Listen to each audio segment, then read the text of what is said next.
Pagkatapos kong mag-MC sa Euphoria nung nakaraang Sabado, ako'y nagpunta, alam nyo ba, sa favorite hangout ko sa Bal 11 Quezon City. Yo, doon ako napadbat, walang katao-tao doon. And yo, it was so sad nang may biglang pumasok isang chick. Ang ganda, nakakainis, walang mintis, pati ang kutis niya.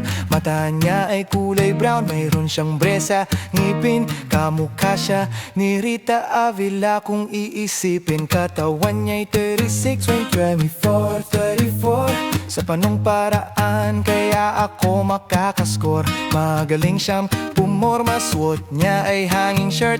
Nang dumukot siya ng pera, umangat ang kanyang skirt. Kaya't ako'y biglang nagsabi, "Hey girl, I like your style." Siya'y kumagat din, kumindat at nagpakita ng smile. Tinanong niya ako, "Hey, aren't you Andrew E. Euphoria?" Sumagot siya, "Hi Andrew, my name is Binibirocha." Binibirocha, Binibirocha. You know what?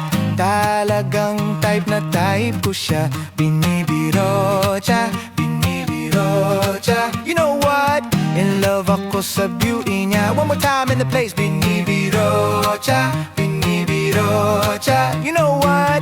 Talagang type na type ko siya. Binibirocha, Binibirocha. So pagkatapos ng isang linggo, aakalain nyo si Binibirocha ay nakita ko sa disco. At ako ay nagulat sa aking napuna. Oh my God, ang kasama niya ay lima-lima. Ang sabi ko, "Hi Bini, can you still remember me?" Siya'y nagulat na bigyan na pasigaw, "Andrew E." Sumama siya sa akin, o anong sa inyo? Yo, lumabas kami ng disco, sumakay sa kanyang payero. Sa pachero pa lang, pinakiramdaman ko na init ng kanyang haplos ay aking damang-damawa. Ang lamig sa pachero, ngunit siya'y hot na hot.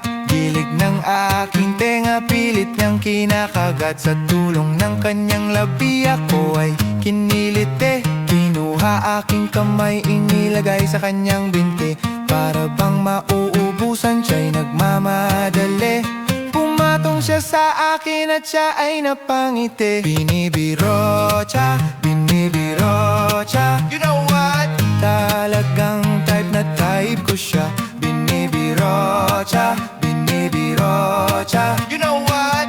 In love ako sa beauty niya. One more time in the place. Binibirocha, Binibirocha. You know what? Talagang type na type ko siya. Binibirocha, Binibirocha. You know what? In love ako sa beauty niya. Break it down.